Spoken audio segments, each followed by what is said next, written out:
Bus conductor और रोहित की कहानी भाग 2। कंडक्टर ने गर्दन झटकते हुए कहा, क्या ज़माना आ गया है। आधे टिकट का किराया बचाने के लिए झूठ पर झूठ बोला जा रहा है। चाहो तो ये 100 रुपये भी रहने दो।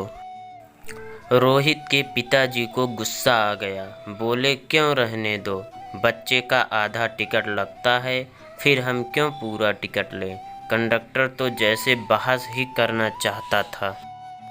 कोई बात नहीं भाई साहब, 3 टिकट नहीं, आप 2.5 टिकट ही लीजिए, लेकिन 20 रुपये के लिए कम से कम इस बच्चे को इतना छोटा तो न बनाइए।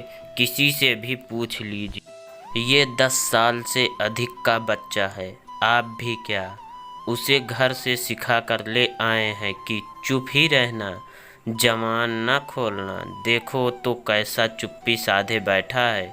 इसे बताना चाहिए कि इसकी उम्र क्या है। रोहित ने अपनी जेब से स्कूल का पहचान पत्र निकालते हुए अपनी मम्मी को दे दिया।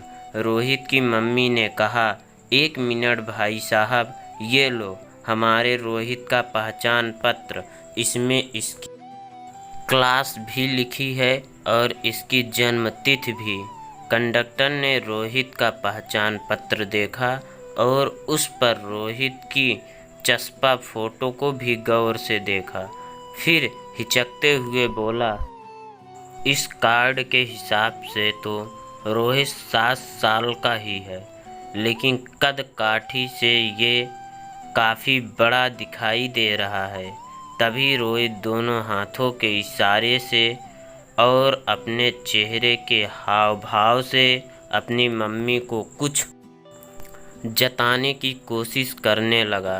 रोहित की मम्मी ने कंडक्टर से कहा, भाई साहब, रोहित आपसे पूछ रहा है कि आपके कितने बच्चे हैं। रोहित ने हाथों के इशारे से फिर कुछ कहने की कोशिश की। अब रोहित के पापा ने कंडक्टर से कहा, रोहित पूछ रहा है कि यदि कंडक्टर अंकल के बच्चों के सामने कंडक्टर अंकल को कोई झूठा कहे तो आपको कैसा लगेगा? कंडक्टर बुरी तरह झेप गया। रोहित के पापा बोले, भाई साहब, रोहित हमारा इकलौता बच्चा है। ये मूक बधिर है, लेकिन इसका मतलब यह नहीं कि ये बोल नहीं सकता, कुछ समझता भी नहीं होगा। और हाँ, हम दोनों अच्छा कमा लेते हैं। कम से कम 20 रुपये के लिए हम अपने बच्चे के सामने झूठ नहीं बोलना चाहेंगे। पास की सीट पर बैठी एक नन्ही बच्ची बोल पड़ी, कंडक्टर अंकल, आपने गलत बात की है। हम सब सुन रहे थे। आपको रोहित से भी और रोहित के मम्मी पापा से भी माफ़ी मांगनी चाहिए। कंडक्टर बगले झाँकने लगा।